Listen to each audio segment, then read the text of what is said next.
It's a thin line between movies and comics. The best comic in the world can be the worst movie in the world. You can write it that way.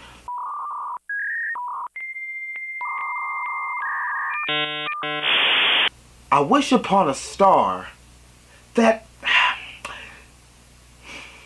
some of the movie stuff can be intertwined with the comic stuff.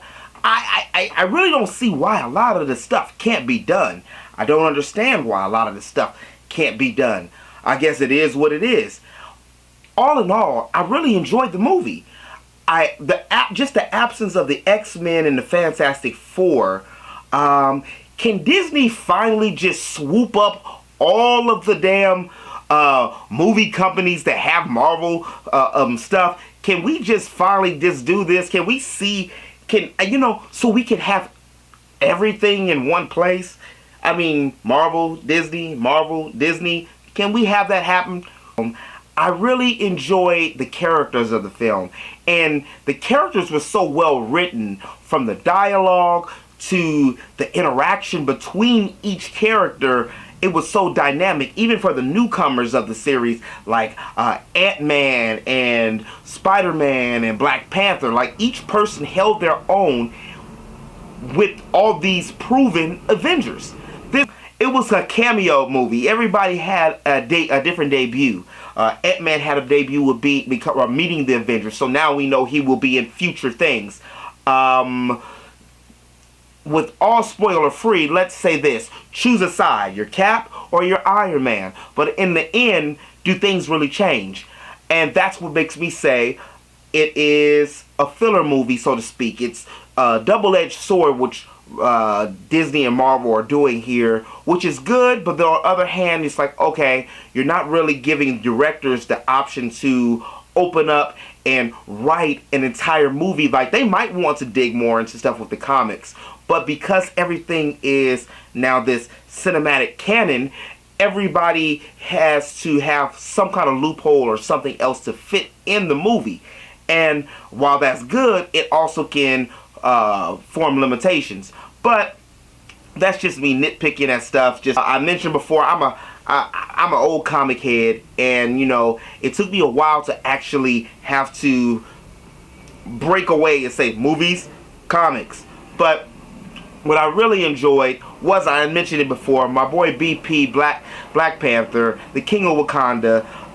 The boy was suited and booted. When he wasn't in vibranium suit, the man had slacks, some shiny shoes. He had some Wakandans shine on his shoes. A lot of us have already known this about Black Panther, but to see him in a cinematic version, it's no doubt that he can have and sustain his own movie now.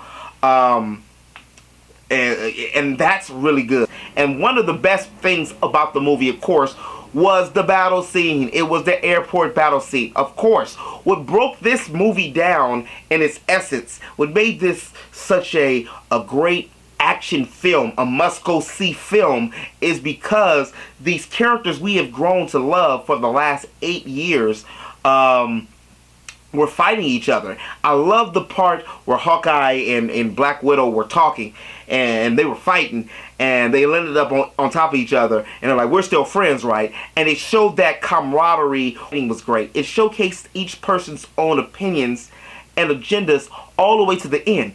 It was always a clear, concise thing, and when you look at each character, you can see why each character chose each side, and I love the way they broke that down. But in the end, like I said, go all the way back to saying it was a filler movie, or even more so, like I said, it's a movie of debuts. Now, you notice I haven't mentioned Peter Parker, but Spider-Man simply was spectacular. He was simply amazing. He was simply Spider-Man.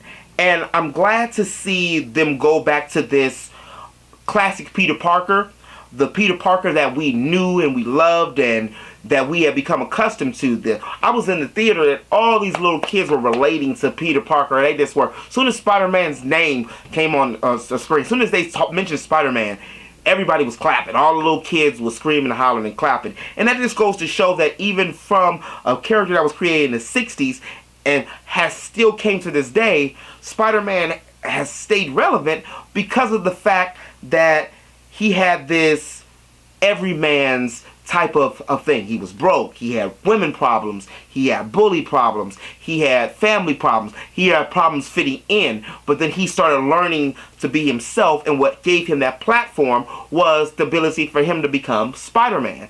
And I like that the movie carried on with this old tradition, and it really, and I love Aunt May. When you see the movie, you're gonna be like, oh, you either gonna hate her or you gonna love her. But I love Aunt May. And it was just a very good movie. The battle scenes between Spider-Man and the dialogue and the jokes that he had while he's fighting these other heroes legitimately was amazing. I can continue to say that. It was amazing. And Scarlet Witch and her developing a relationship with Vision is something that I want to see continue, and I know it's going to continue. As far as it being a villain, there is a villain. There are villains in the movie that are present, but for my taste, the villains seemed a little absent. They played a role, but they seemed a little absent, and this is without spoiling anything. But, you know, this was Civil War. This was Captain America fighting Iron Man alongside Bucky, and they whooping the shit out of Iron Man. And this is that Naruto Sasuke. I really like that dynamic, and even when they're fighting, it's showing how certain people are holding punches. And Ant-Man, we're looking at Ant-Man. I mean, also the comedy wasn't forced within the movie, which was very good. A lot of times we watch comic book movies, or we watch movies in general, where it's that, you know, cricket in the house type comedy where somebody will say something. Even when Sam Wilson was talking about a lot of stuff, it was a scene where he mentioned Captain America, and he goes, every time I'm running with you, I'm getting shot at. You know, it was jokes like that that propelled the movie, and it showcased each person's own personality and how they reacted with one another. I really enjoyed the film, and I'm interested to see what's going to happen in the future, because we know that Hugh Jackman's not going to be playing Wolverine anymore after 17 years.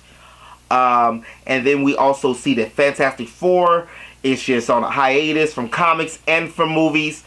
I'm really wondering if Disney and Marvel are just going to pick these franchises up. But anyway, this has been your boy Q, your friendly neighborhood Negro. I'll holler at you later. Peace. The best comic in the world can be the worst movie in the world. You can write it that way. Doom, doom, doom, doom, doom, doom.